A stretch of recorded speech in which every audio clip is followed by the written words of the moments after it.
দল এখন ক্ষমতা নাই, কিন্তু সামনে যে সংসদ নির্বাচন আসবে, হয়তো সংসদ নির্বাচনে আমরা যদি তাদের সাথে ভালো, জনগণের সাথে ভালো আচার আচরণ ব্যবহার করি, তাহলে জনগণ আমাদেরকে হয়তো ফুলের মালা দিবে। আমি বলতে চাই, আমরা কিন্তু আওয়ামী লীগের মতো এমন, তারা কিন্তু আমার এক বক্তা মোস্তফা ভাই বলে গেছে, ওয়ার্ডের সাবেক সভাপতি বলেছে, আমরা কিন্তু কুকুর হতে চাই না। কুকুর আমার পায়ে কামড় দিচ্ছে, কিন্তু আমরা কুকুরের পায়ে কামড় দিব না। আমরা জনগণের জনমন্দিত, আমরা জনগণের ভোটের মাধ্যমে নেতা, আমরা কিন্তু ছিল মেরে ভোট নিব না।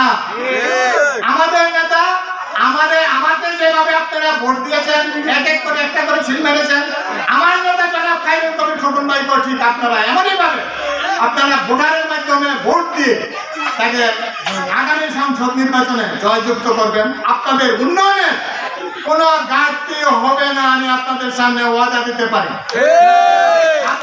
আপনারা তো উন্নয়নে চান। আমাদের নেতা জনাব খায়রুল কবির খোকন ভাই এমন একজন নেতা, বাংলাদেশের মধ্যে অত্যন্ত সহজ সরল একজন নেতা, তার কোনো টাকা পয়সা কোনো কিছুর প্রতি কিন্তু তার লোক নাই। এখন এই সময় দেখবেন ওনার নামে সত্য লোক যারা, ভালো লোক যারা, তাদের বিরুদ্ধে কিন্তু ষড়যন্ত্র চলে।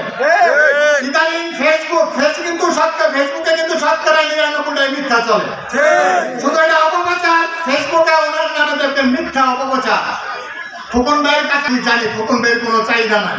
খোকন ভাই অত্যন্ত সহজ সরল একজন রাজনৈতিক নেতা, অনেক ভালো, অনেক সৎ মানুষ। কারণ ওনার জাতীয় নেতা, জাতীয় বীর হিসাবে কিন্তু আখ্যা পেয়েছে আমাদের এই নরসিংদীর সাবেক এমপি জনাব খায়রুল কবির খোকন ভাই। আমি আপনাদের 5 নম্বর ওয়ার্ডে আজকে আপনাদের সামনে দাঁড়িয়ে আমি বলতে চাই, আপনারা এককভাবে আজকে আপনারা 5 নং ওয়ার্ডে আজকের যারা এই ওয়ার্ডের নেতৃত্বে যারা এই আয়োজন করেছেন, খুব সুন্দরভাবে আপনাদের এই আয়োজনে আমাদের মুরব্বীরা যারা আছে, হ্যাঁ, আপনাদের এই সবাই সন্তুষ্ট এবং আমি আরো আগামীতে আরো আমাদের বিভিন্ন প্রোগ্রাম আছে। আমাদের ইউনিয়ন কমিটি